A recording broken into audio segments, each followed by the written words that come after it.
स्वागत है आपका एग्जामायरा ऑफिशियल स्टडी चैनल में।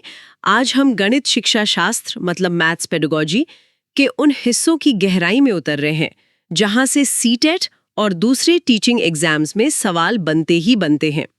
हमारा मकसद सिर्फ टॉपिक्स को रटना नहीं है, बल्कि ये समझना है कि एक बच्चे का दिमाग वो गणित सीखते हुए काम कैसे करता है। तो चलिए इस सोच के सफर को शुरू करते हैं। सबसे पहले मुझे लगता है ये समझना बहुत जरूरी है कि गणित आखिर है क्या। क्या ये सिर्फ नंबर्स और फॉर्मूले हैं या कुछ और, क्योंकि इसी की प्रकृति पर पूरा शिक्षा शास्त्र टिका है। बिल्कुल सही सवाल है। ज्यादातर लोग इसे सिर्फ कैलकुलेशन समझते हैं, लेकिन इसकी प्रकृति, इसका जो स्वभाव है, वो समझना परीक्षा के लिए सबसे जरूरी है। इसके 4 मुख्य बिंदु हैं। पहला, गणित पूरी तरह से तार्किक है, लॉजिकल। यहां हर क्यों का एक जवाब होता है। यहां मान लो नहीं चलता, सिद्ध करो चलता है। ये एक मानसिक कसरत है। मतलब इसमें रटने की कोई जगह नहीं है, हर चीज तर्क पर चलती है। लेकिन अक्सर बच्चों को तो फॉर्मूले रटा दिए जाते हैं। और वहीं से गणित का डर शुरू होता है। दूसरा स्वभाव है इसका अमूर्त, एब्स्ट्रैक्ट। अमूर्त? हाँ, ये थोड़ा गहरा है। सोचिए, नंबर 5 क्या है? आप उसे देख नहीं सकती, छू नहीं सकती। आप 5 गाड़ियां देख सकती हैं, 5 सेब देख सकती हैं, लेकिन 5 का जो कॉन्सेप्ट है वो तो दिमाग में है, वो अमूर्त है। अच्छा। इसीलिए तो प्राइमरी लेवल पर हमें इसे मूर्त चीजों से, कॉन्क्रीट ऑब्जेक्ट्स से जोड़ना पड़ता है। ये बहुत दिलचस्प है। यानी हम ठोस चीजों के सहारे एक अमूर्त विचार तक पहुंचते हैं। और तीसरा गुण? तीसरा है पदानुक्रमिक, हायरार्किकल। हायरार्किकल? हाँ, मतलब गणित एक इमारत की तरह है। आप सीधे 10वीं मंजिल नहीं बना सकती है ना? नहीं, बिल्कुल नहीं। आपको पहली, दूसरी, तीसरी मंजिल बनानी पड़ेगी। अगर बच्चे को गिनती नहीं आती तो वो जोड़ घटा नहीं सीख सकता। और अगर जोड़ घटा नहीं आता तो गुणा भाग तो एक सपना ही है। बिल्कुल, हर कॉन्सेप्ट पिछले कॉन्सेप्ट पर टिका होता है। और चौथा है निगमनात्मक, डिडक्टिव। इसमें हम नियम से उदाहरण की ओर जाते हैं। मतलब पहले फॉर्मूला बता दिया, फिर उस पर सवाल हल करवाएं। ये तो पारंपरिक तरीका लगता है। हाँ, ये डिडक्टिव अप्रोच है जो ऊपर की क्लासेस में ज्यादा काम आती है। लेकिन हाँ, ये याद रखना जरूरी है कि छोटे बच्चों के लिए इसका ठीक उल्टा यानी आगमनात्मक, इंडक्टिव तरीका बेहतर है, जहां हम उदाहरण से नियम की ओर जाते हैं। बिल्कुल ठीक है, तो गणित की अपनी एक तार्किक भाषा है, और इसी भाषा में 3 शब्द हैं जो बहुत कंफ्यूज करते हैं: एक्सियम, कंजेक्चर और थ्योरम। इनमें क्या अंतर है? ये सुनने में तो बहुत भारी लगते हैं, पर इनका मतलब बहुत आसान है। सोचिए, हम एक गेम बना रहे हैं, तो सबसे पहले हमें कुछ नियम बनाने होंगे जिन्हें सब बिना सवाल किए मान लेंगे। ठीक है? हाँ, खेल के बेसिक रूल्स। वही है एक्सियम यानी अभिग्रहित। ये वो सच है जिसे हम बिना प्रूफ के स्वीकार कर लेते हैं। जैसे एक बिंदु से अनगिनत रेखाएं गुजर सकती हैं, इस पर कोई बहस नहीं होती। ये खेल का फाउंडेशनल रूल है। ओके, ये तो आधार हो गया। तो फिर कंजेक्चर क्या है? अब खेल खेलते हुए कोई खिलाड़ी एक पैटर्न देखता है और कहता है, मुझे लगता है कि हर बार ऐसा करने से ऐसा होता है। ये एक कंजेक्चर है, एक अनुमान। अच्छा। ये एक ऐसा दावा है जो सच लगता है, पर अभी तक किसी ने उसे 100% साबित नहीं किया है।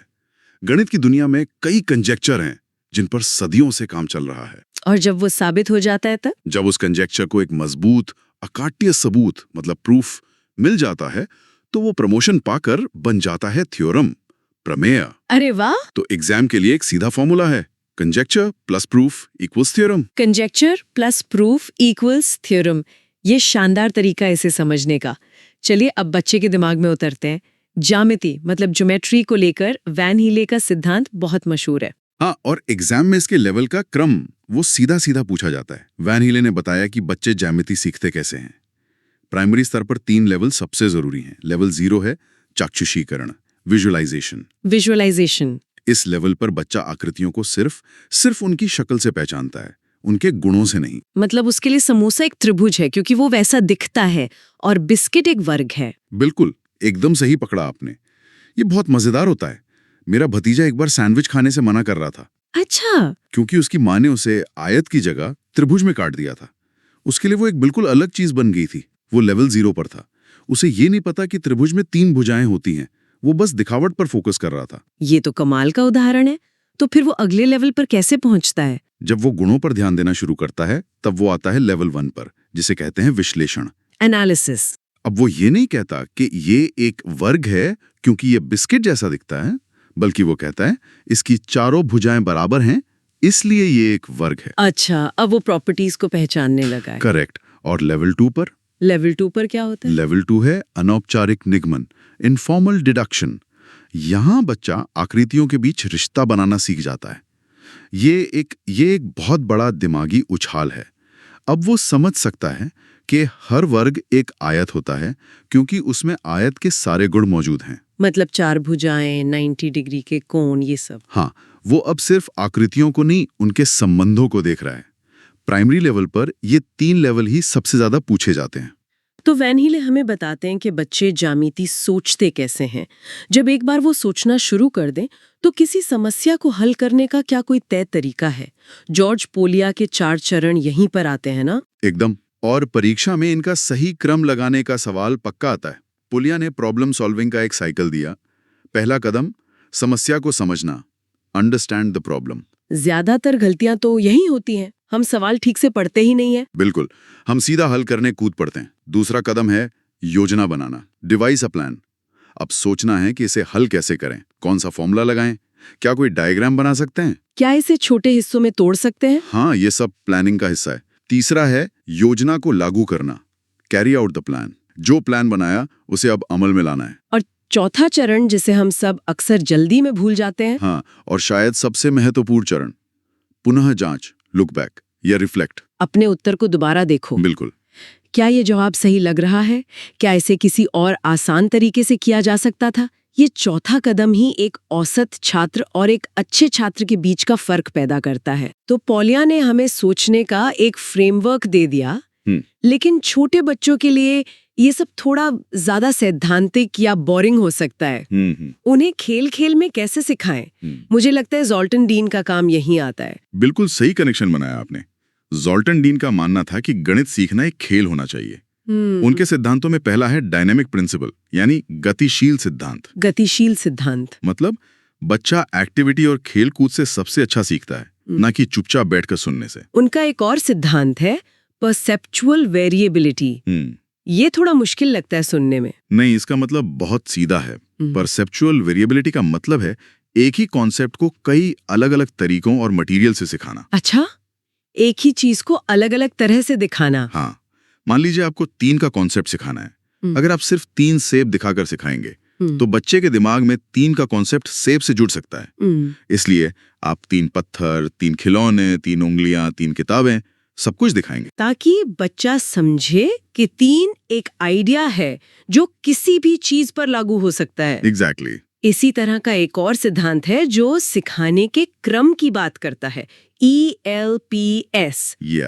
इसका क्या मतलब है? ELPS सिद्धांत पैमेला लीबेक ने दिया था, और ये प्राइमरी टीचर के लिए समझिए एक गोल्डन रूल है। ये सिखाने का सही क्रम बताता है। E है एक्सपीरियंस, यानी अनुभव। सबसे पहले बच्चों को ठोस चीजों से अनुभव कराएं। अगर 3 सिखाना है तो उन्हें 3 असली सेब दें, छूने दें, महसूस करने दें। अनुभव के बाद आती है भाषा, L फॉर लैंग्वेज। सही। अब उस अनुभव पर बातचीत करें। देखो, ये 3 सेब हैं, ये लाल हैं। बच्चे को अपनी भाषा में उसे बताने का मौका दें। भाषा के बाद है P, पिक्चर। हाँ, अब आप सेब का चित्र दिखा सकते हैं। और सबसे आखिर में आएगा S, सिंबल, यानी प्रतीक। मतलब 3 लिखना सिखाना। ये थोड़ा अजीब लगता है, हम तो सबसे पहले 3 लिखना ही सिखाते हैं। और यही सबसे बड़ी गलती है। प्रतीक सबसे ज्यादा अमूर्त होता है। जब तक बच्चे के पास अनुभव, भाषा और चित्र का आधार न हो, तब तक प्रतीक 3 उसके लिए सिर्फ एक डिजाइन है, उसका कोई मतलब नहीं है। वाह। इसलिए याद रखें, प्रतीक हमेशा आखिर में आएगा। ये तो पूरा नजरिया ही बदल देता है। चलिए, अब उन चीजों पर आते हैं जो इस अनुभव और खेल को मुमकिन बनाती हैं। शिक्षण सामग्री या TLMs, जैसे गिनतारा, एबकस, इसका क्या रोल है? एबकस एक शानदार टूल है। ये बेसिक गिनती, जोड़ घटा तो सिखाता ही है, पर इसका सबसे बड़ा फायदा है स्थानीय मान, प्लेस वैल्यू सिखाने में। और एक खास बात जो एग्जाम में पूछते हैं, वो ये कि ये दृष्टि बाधित, विजुअली इम्पेयर्ड बच्चों के लिए बहुत उपयोगी है, क्योंकि वो इसे छूकर सीख सकते हैं। जियो बोर्ड के बारे में भी बहुत सवाल आते हैं। जियो बोर्ड का इस्तेमाल केवल 2D आकृतियों जैसे त्रिभुज, वर्ग, इनको सिखाने के लिए होता है। एक बोर्ड पर कीलें लगी होती हैं और बच्चे रबर बैंड से आकृतियां बनाते हैं। इसमें सावधानी क्या रखनी है? इसमें एक सावधानी है जिस पे सवाल बनता है। इससे 3D आकृतियां जैसे घन या शंकु नहीं पढ़ाई जा सकती। और अगर हमें स्थानीय मान सिखाना हो तो एबेकस के अलावा डीनिस ब्लॉक्स भी एक विकल्प है। दोनों में क्या फर्क है? बहुत अच्छा सवाल है। दोनों स्थानीय मान सिखाते हैं, पर अलग अलग तरीके से। एबेकस ज्यादा अमूर्त है, हर लाइन 10 की घात को दिखाती है, लेकिन बीड्स का साइज वही रहता है ना? हाँ, सही है। वहीं डीएनएस ब्लॉक्स ठोस हैं। 100 वाला ब्लॉक सच में 10 वाले ब्लॉक से 10 गुना बड़ा होता है। अच्छा, तो जो बच्चा अभी भी ठोस चीजों से सीखता है, उसके लिए डीएनएस ब्लॉक्स बेहतर हैं। जो बच्चा थोड़ी अमूर्त सोच के लिए तैयार है, वो एबेकस पर जा सकता है। ये तो कमाल की इंसाइट है। मतलब टूल का चुनाव भी बच्चे के सीखने के स्तर पर निर्भर करता है। आप क्लासरूम की एक बहुत आम स्थिति पर आते हैं, बच्चों की गलतियां। अक्सर माँ बाप या टीचर गलतियों को देखकर घबरा जाते हैं। और यही शिक्षा शास्त्र की सबसे बड़ी सीख है। त्रुटियां, एरर्स, ये सीखने का हिस्सा हैं। ये बच्चे की सोच में झांकने वाली एक खिड़की है। खिड़की? हाँ, गलतियां रैंडम नहीं होती। एक बच्चा अगर 25 + 15 = 310 लिखता है, तो वो गणित में खराब नहीं है। अच्छा। उसके दिमाग में एक बिल्कुल तार्किक पर गलत सिस्टम चल रहा है।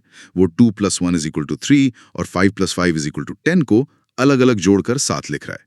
अच्छा, वो इस तरह से सोच रहा है। हाँ, तो एक अच्छे शिक्षक का काम सिर्फ उत्तर को काटना नहीं, बल्कि बच्चे के इस अनोखे लॉजिक को समझना और उसे ठीक करना है। इसी से जुड़ा है प्रश्नों का प्रकार। कुछ प्रश्न बच्चों की सोच को खोलते हैं, कुछ बंद कर देते हैं। ओपन एंडेड और क्लोज्ड एंडेड प्रश्नों में यही फर्क है। बिल्कुल। क्लोज्ड एंडेड यानी बंद सिरे वाले प्रश्न वो हैं जिनका सिर्फ एक सही उत्तर होता है। जैसे भारत की राजधानी क्या है या 5 + 5 कितना होता है। ये तथ्यों की जांच के लिए ठीक है। लेकिन ये क्रिएटिविटी को तो नहीं बढ़ाते। नहीं, उसके लिए है ओपन एंडेड यानी खुले सिरे वाले प्रश्न। इनके एक से ज्यादा सही उत्तर हो सकते हैं। ये रचनात्मक और अपसारी सोच, डाइवर्जेंट थिंकिंग को बढ़ावा देते हैं। जैसे ऐसी 2 संख्याएं बताओ जिनका जोड़ 10 हो। इसके अनगिनत उत्तर हो सकते हैं 5 + 5, 6 + 4, 9 + 1, 7.5 + 2.5। ये बच्चे को सोचने पर मजबूर करता है। बिल्कुल। पर एक सवाल उठता है, ओपन एंडेड सवालों को जांचना टीचर के लिए ज्यादा मुश्किल नहीं होता? 5 + 5 = 10 को सही या गलत कहना आसान है, पर जब 10 अलग अलग सही जवाब आए?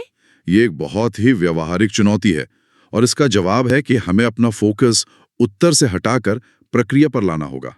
हमें ये देखना है कि बच्चे ने सोचा कैसे, उसने कौन कौन सी संभावनाएं तलाशी। मूल्यांकन सिर्फ नंबर देने के लिए नहीं है, बल्कि सीखने की प्रक्रिया को समझने के लिए है। ये सब कुछ एक बड़ी तस्वीर की ओर इशारा कर रहा है, जो शायद NCF 2005 और NEP 2020 का विजन है। गणित को लेकर उनके मुख्य निर्देश क्या हैं? उनके 4 मुख्य निर्देश हैं जो हर शिक्षक के दिमाग में होने चाहिए। पहला, सोच का गणितीयकरण, मैथमेटाइजेशन ऑफ थॉट। ये भारी शब्द लगता है। हाँ, पर इसका मतलब है बच्चे की सोचने की शक्ति को तार्किक बनाना। वो कैसे और क्यों पूछना सीखे। दूसरा तो दैनिक जीवन से जुड़ाव है, ये तो हम सब जानते हैं। हाँ, गणित को बाजार के हिसाब किताब तक लाना। तीसरा है डर हटाना, रिमूव फियर। गणित को एक हवा की तरह नहीं, एक दोस्त की तरह पेश करना। और चौथा, सबसे जरूरी, समावेशन, इंक्लूजन। इसका मतलब है कि हर बच्चा गणित सीख सकता है, चाहे उसकी पृष्ठभूमि कुछ भी हो, चाहे वो लड़का हो या लड़की। अंत में कुछ ऐसी शब्दावली पर एक रैपिड फायर हो जाए जो अक्सर एग्जाम में दिखती हैं और कंफ्यूज करती हैं। जरूर। पहला शब्द है सबिटाइजिंग। सबिटाइजिंग इसका मतलब है बिना गिने छोटी मात्रा को तुरंत पहचान लेना। जैसे हम लूडो का पासा फेंकते हैं तो डॉट्स को गिनते नहीं है, देखते ही बता देते हैं कि ये 4 है। हाँ, यही सबिटाइजिंग है। और टेसेलेशन? टेसेलेशन यानी चौपड़ का सीधा मतलब है टाइल्स फिट करना। जब हम फर्श पर एक जैसी टाइल्स को बिना कोई गैप छोड़े लगाते हैं तो वो एक टेसेलेशन है। आखिरी 2, एग्रीगेशन और ऑगमेंटेशन, दोनों का मतलब जोड़ना ही लगता है। इनमें एक बहुत बारीक फर्क है। एग्रीगेशन का मतलब है 2 अलग अलग समूहों को मिलाना। जैसे मेरे पास 2 लाल कंचे हैं और 3 नीले कंचे हैं, कुल कितने हुए? अच्छा, 2 अलग चीजें मिल रही हैं। हाँ, जबकि ऑगमेंटेशन का मतलब है एक ही चीज की मात्रा को बढ़ाना। जैसे बाल्टी में 5 लीटर दूध था, मैंने 2 लीटर और डाल दिया, अब कितना हुआ? यहाँ एक ही चीज में बढ़ोतरी हो रही है। तो आज हमने गणित पेडागोलॉजी की एक गहरी यात्रा की।